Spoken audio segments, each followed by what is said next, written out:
Hello everyone, this is Ishan Alam. Welcome to this English class, English Throb. So, tense के इस next lecture में we are going to talk about present continuous tense. आज हम लोग जिस tense के topic पे बात करने वाले हैं और जिसको समझने वाले हैं वो है present continuous tense.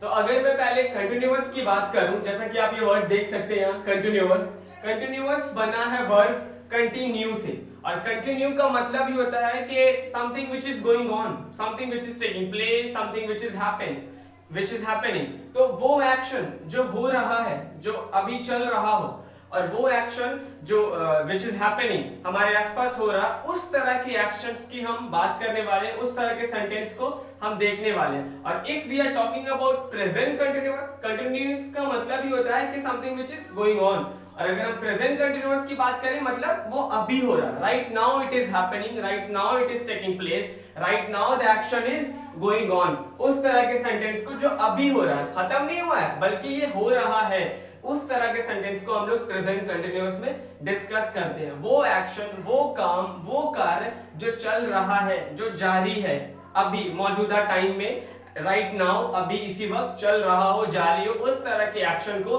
हम लोग प्रेजेंट कंटिन्यूअस टेंस में डिस्कस करते हैं। तो जैसा कि हमने इससे पहले भी टेंस की वीडियोस में वी हैव टॉक्ड अबाउट कि हर टेंस का एक हेल्पिंग वर्ब होता है जो कि मेन वर्ब को मदद करता है और पूरी सेंटेंस के स्ट्रक्चर में हेल्प करता है, सेंटेंस को एक्सप्रेस करने में बहुत इंपॉर्टेंट रोल प्ले करता है। तो अगर हम इस प्रेजेंट कंटिन्यूअस टेंस के हेल्पिंग वर्ब की बात करें तो प्रेजेंट कंटिन्यूअस टेंस का जो हेल्पिंग वर्ब है वो है इज, एम या आर। तीन हेल्पिंग वर्ब है इस टेंस के, इज, एम और आर। और वी ऑल नो कि हम इस किसके साथ यूज करते हैं, third person singular, he, she, it या कोई भी नाम, उसके साथ हम इस का यूज करते हैं। अगर सेकंड पर्सन रहा, यू रहा, तो उसके साथ आर हो जाएगा। अगर थर्ड ही पर्सन है बट एक से ज्यादा प्लूरल है तो उसके साथ भी आर हो जाएगा। और am is only used with I, और एम का इस्तेमाल हम आई के साथ करते हैं। तो ये तीन हेल्पिंग वर्ब है प्रेजेंट कंटिन्यूअस टेंस का, इज, एम, आर।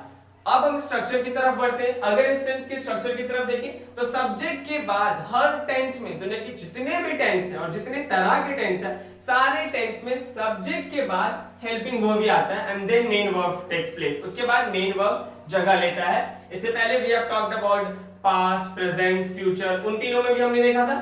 और अगेन प्रेजेंट कंटिन्यूअस में अगर आप देखें तो अफर्मेटिव सेंटेंस, वैसा सेंटेंस जिसमें ना नहीं हो, जो कि एक पॉजिटिव अफर्मेटिव सेंटेंस है, तो उसमें सब्जेक्ट के बाद helping verb, subject plus is या एम या आर, वो it's up to the subject. Subject के ऊपर वो डिपेंड करेगा कि हम इज लगाएंगे, एम लगाएंगे या आर लगाएंगे। लेकिन हेल्पिंग वर्ब के just after the helping verb और right after the helping verb we will use the fourth form of verb, verb का फोर्थ फॉर्म, या फिर हम पहले फॉर्म में ही अगर आईएनजी लगा दें तो वो वर्ब का चौथा फॉर्म बन जाता है, जिसे हम लोग V4 भी कहते हैं। या V1 में ही अगर आप आईएनजी ऐड कर दोगे it becomes fourth form of verb, वो वर्ब का चौथा फॉर्म बन जाएगा अगर V1 में हम आईएनजी लगा देंगे। तो उसके बाद ऑब्जेक्ट। तो कंटिन्यूअस टेंस वर्ब जो एक्शन होता है, अगर हम उसको V4 में एक्सप्रेस करते हैं, उसी से रियलाइज हो जाता है, उसी से पता चल जाता है कि ये कंटिन्यूअस हो रहा, कोई भी एक्शन हो रहा है। और अगर इज एम आर लग गया तो वो प्रेजेंट में हो रहा, अगर हेल्पिंग वर्ब बदल देंगे तो वो पास्ट का भी हो सकता है या फ्यूचर का भी हो सकता है। लेकिन V4 generally denotes continuing action. जब भी वर्ब का चौथा फॉर्म इस्तेमाल होता है उससे ये बात क्लियर हो जाती है कि वो एक्शन हो रहा है, या हो रहा था, या हो रहा होगा। लेकिन just because we are talking about present continuous तो हम यहाँ पे हो रहा है बोलेंगे, वो एक्शन हो रहा है V4, इसीलिए हर जगह हेल्पिंग वर्ब के बाद V4 का ही यूज होगा। अगर हम इसमें नेगेटिव सेंटेंस की बात करें तो subject plus is am are, इस वाले में था subject plus is am are plus V4 plus subject. अगर हम इसमें बात करें तो सब्जेक्ट प्लस इज या एम या are plus not plus V4, सिर्फ एक नॉट ऐड हो जाएगा हेल्पिंग वर्ब के बाद, वो नेगेटिव सेंटेंस का स्ट्रक्चर हो जाएगा। Now moving to the third kind of sentence like interrogative sentence. तो interrogative sentence we have already talked about कि दो तरह के होते हैं। The one is कि जिसमें हम we can answer in yes or no, we can answer in affirmative और negative, हम हाँ और ना में जवाब दे सकते हैं। तो उस तरह के इंट्रोगेटिव सेंटेंस को yes no इंट्रोगेटिव कहेंगे, जो शुरू ही हेल्पिंग वर्ब से होता है। इससे पहले जितने भी टेंस की वीडियोस आप लोगों ने देखे होंगे मेरे, उसमें मैंने यही कहा है कि yes no के स्ट्रक्चर में शुरू ही वो हेल्पिंग वर्ब से होता है, और चाहे वो जो भी हेल्पिंग वर्ब हो, किसी भी टेंस का हो। तो इसका इज एम आर है, तो यहाँ देखिए आप is am are helping verb से शुरू हुआ, प्लस सब्जेक्ट और वर्ब का चौथा फॉर्म तो होगा ही होगा क्योंकि हम कंटिन्यूअस टेंस की बात कर रहे हैं। V4 प्लस ऑब्जेक्ट, ऑब्जेक्ट रहा तो लगा देंगे, नहीं रहा तो इट्स ओके, क्वेश्चन मार्क। ये यस नो इंटरोगेटिव हो गया। अगर हम WH वर्ड की बात करें, वैसा इंटरोगेटिव सेंटेंस जिसके जवाब हम हां ना में नहीं दे सकते, that can not be answered in affirmative and negative, तो उसको हम लोग WH वर्ड में एक्सप्रेस करते हैं। WH word we all know, who, whose, what, how, when, where। तो यहाँ पे देखिए WH word plus is, am या are plus subject, WH word उसके बाद इज लगाएंगे या एम या are, it's up to the subject, जो सब्जेक्ट रहेगा उसके हिसाब से हम इज लगाएंगे या एम लगाएंगे।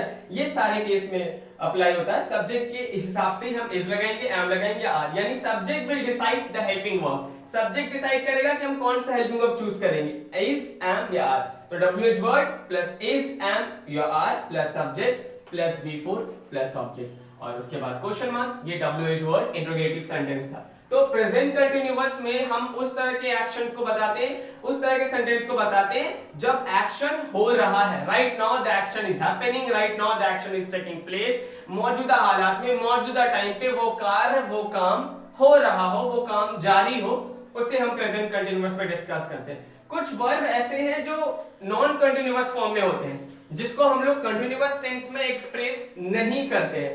इस तरह के सेंटेंस को हम कंटिन्यूअस टेंस में एक्सप्रेस, इस तरह के वर्ब को हम कंटिन्यूअस टेंस में एक्सप्रेस नहीं करते हैं, जो कि मैंने यहाँ लिख रखा है। और भी बहुत तरह के होते हैं जो कि मैं यहाँ पे आपको बताने वाला हूँ कि ये कौन कौन से वर्ब है जो कंटिन्यूअस फॉर्म में यूज नहीं होते। मतलब इसमें हम ing लगाकर V4 नहीं बना सकते, इसमें हम ing लगाकर सेंटेंस में यूज नहीं कर सकते। लेकिन बहुत जगह when it comes to speaking English, बहुत जगह इन सब में से कुछ कुछ वर्ब को वो लोग ing लगा के यूज कर लेते हैं, लेकिन ग्रामर पॉइंट ऑफ व्यू से इसमें ing नहीं लगाएंगे, वरना बोलने की जब बारी आएगी तो आप ing लगा के यूज कर सकते हैं। बहुत सारे मूवीज में, पिक्चर्स में you can find people using these word in fourth form of verb, verb के चौथे फॉर्म में वो उसको इस्तेमाल करके बोलते हैं। तो सबसे पहला वर्ड है हेट, HATE। हेट का हेटिंग कंटिन्यूअस फॉर्म में नहीं होता। We do not use hate in fourth form of verb in continuous form. हम इसको कंटिन्यूअस फॉर्म में हेट को इस्तेमाल नहीं करते। HATE, हेट मतलब होता है नफरत करना। लाइक, LIKE, अगेन लाइक को भी हम यूज नहीं करते कंटिन्यूअस फॉर्म में। The third one is love, love को भी हम कंटिन्यूअस फॉर्म में यूज नहीं करेंगे। प्रीफर, PREFER, प्रीफर को भी हम कंटिन्यूअस फॉर्म में यूज नहीं करते हैं। वांट, WANT, वांट को भी हम लोग कंटिन्यूअस फॉर्म में यूज नहीं करते, वांटिंग नहीं करेंगे। या फिर है साउंड, SOUND, साउंड से साउंडिंग नहीं बना देंगे, वो कंटिन्यूअस फॉर्म में नहीं होगा। स्मेल, SMELL, या फिर हो टेस्ट, अग्री, डिनाई, सी, या फिर सीम, SEEM। इस तरह के वर्ब्स मैंने ETC लिख रखा है, एक्सेट्रा और भी वर्ड्स होते हैं, लेकिन इस तरह के वर्ब्स को we do not use in continuous form, इसीलिए हमने इसे नॉन कंटिन्यूअस वर्ब लिखा है, जिसको हम कंटिन्यूअस में यानी कंटिन्यूइंग वर्ब की तरह इस्तेमाल नहीं करेंगे। तो आई होप आपको ये चीजें समझ में आई होगी कि स्ट्रक्चर क्या है और कैसे ये बना। बहुत ज्यादा टफ भी नहीं, बहुत ज्यादा मुश्किल भी नहीं, और now you can feel it, आप समझ भी गए होंगे, यू कैन सेंस इट कि हाँ हाउ दिस इज वर्किंग। और कुछ वर्ब्स हैं, यहाँ पे मैंने कुछ सेंटेंस लिख रखे हैं जो मैं आपको बताने वाला हूँ कंटिन्यूअस फॉर्म में जो एक्शन हो रहा है। जैसे कि अभी मैं खड़ा हूँ तो खड़े होने का काम चल रहा है, तो आई एम स्टैंडिंग। हो सकता है बहुत से लोग बैठ के ये वीडियो देख रहे हो तो दे आर सिटिंग, और बहुत से एक्शंस हो रहे होंगे उस वक्त, तो उस तरह के सेंटेंस को हम इसमें एक्सप्रेस करने वाले हैं। मैं बोल रहा हूं तो आई एम स्पीकिंग, आप सुन रहे हैं तो you are listening to me, listen to somebody होता है तो you are listening to me. जैसे कि मैंने यहाँ लिख रखा है बारिश हो रही है, इट इज रेनिंग, है ना। बारिश का जो सेंटेंस शुरू ही होता है वो सब्जेक्ट इट से शुरू होता है, तो इट इज रेनिंग। बारिश नहीं हो रही तो इट इज नॉट रेनिंग। क्या बारिश हो रही है, इज इट रेनिंग, तो इट इज रेनिंग। अगला है अंधेरा हो रहा है, तो it is getting dark, it is getting dark. इस तरह के सेंटेंस में हम लोग सब्जेक्ट को ही इट बना लेते हैं, ना, डमी सब्जेक्ट की तरह काम करता वो, तो रेन वर्ब बन जाता है। यहाँ पे गेटिंग वर्ब हो गया, it is raining, it is getting dark. सवेरा हो रहा है, सुबह हो रहा है, कभी कभी हम लोग बोलते हैं, तो इट इज गेटिंग डॉन। तो ये देखिए रेनिंग आपका V4 में है, उसके बाद गेटिंग भी V4, यहाँ पे भी V4, उसके बाद आप इसे देख सकते हैं, sorry for that, it is getting dawn, DAWN, यानी सवेरा हो रहा है, सुबह हो रहा है। मुझे देर हो रही है तो आई एम गेटिंग लेट। तो चारों सेंटेंस में आप देखिए सब्जेक्ट प्लस इज एम या आर प्लस V4। तो 8 है तो इसके साथ हमने ये तो लगाया, फिर V4। यहाँ पे भी 8 plus is plus V4, 8 plus is plus V4 यानी subject plus is plus V4। यहाँ पे आई है तो आई के साथ एम यूज करते तो am plus I mean subject plus am plus V4। I am getting late, मुझे देर हो रहा है। क्या तुम धूप में खड़े हो? तो खड़े होने का काम चल रहा है ना वहां पे। तो are you standing in the sun, इस तरीके से बोलेंगे। तो यस नो में देखिए यस नो टाइप का, वो बोलेगा हाँ मैं खड़ा हूं या नहीं खड़ा। तो is am are plus subject, हमारा सब्जेक्ट यहाँ पे यू है तो इसके लिए हम आर लगाएंगे, यू के साथ वी यूज आर। तो आर यू स्टैंडिंग, स्टैंड का V4, are you standing in the sun, क्या तुम धूप में खड़े हो? उसे भूख लग रही है तो यहाँ पे आप ही भी बोल सकते हैं, शी भी बोल सकते हैं। शी इज, तो ही और शी के साथ हम इसका यूज करते हैं तो subject plus is, she is feeling hungry. Now coming to the next sentence, हवा चल रही है तो सब्जेक्ट इज विंड और विंड के साथ हम यूज करेंगे इज। तो wind is blowing, blow is a verb BLOW, उसमें ING लगा दिया तो V4 बन गया, विंड इज ब्लोइंग। तुम गुस्सा क्यों कर रहे हो? तो ये WH वर्ड है, तो WH वर्ड वाई, उसके बाद हेल्पिंग वर्ब। तो helping verb it's up to the subject कि हम कौन सा सब्जेक्ट यूज कर रहे हैं। यहाँ पे सब्जेक्ट यू है तो इसके लिए are. Why are you getting angry, तुम गुस्सा क्यों कर रहे? या फिर why are you getting rude, we can also say why are you getting rude, why are you getting angry.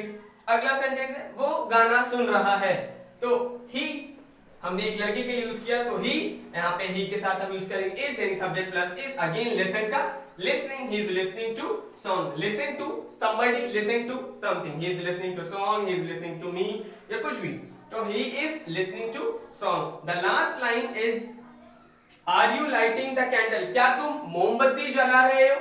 तो वो यस और नो में जवाब दे सकता है। तो is am are plus subject, subject हमारा यू है इसके लिए हमने पहले आर लगा दिया, वहां स्ट्रक्चर लिख रखा है मैंने। आर यू लाइटनिंग, लाइट होता है LIGHT, उसमें हमने यहाँ पे ENING लाइटनिंग या V4 वर्ब का fourth form, are you lightning the candle, क्या तुम मोमबत्ती जला रहे? तो इन सारे सेंटेंस में बेसिकली यही स्ट्रक्चर था, किसी में subject plus is am are plus V4, किसी में नॉट का तो मैंने कोई सेंटेंस नहीं लिखा है बट आप नॉट भी लगा सकते हैं, और किसी में is am are plus subject plus V4 plus object, किसी में WH word plus is plus am plus are plus subject. तो यही बेसिकली बहुत इजी टेंस है, सारे टेंस में it is considered easiest one, आसान समझा जाता है, कुछ खास है नहीं रूल रेगुलेशन। तो बस इसमें V4 हर स्ट्रक्चर में यूज होता है, और यहाँ पे मैंने कुछ सेंटेंस आपको लिख रखा है, बता दिया। डिस्क्रिप्शन में भी मैं कुछ सेंटेंस दे दूंगा और आप बना सकते हो। और मैं बस यही कहूंगा कि आप अपने आसपास प्रेजेंट कंटीन्यूअस टेंस को सुने, turn those line into English, it will help you in speaking English, it will also help you learning some grammatic things in a easiest way. और आई होप ये आपको ठीक लगा होगा। तो please like my video and don't forget to subscribe to stay tuned and stay updated. Thanks for watching.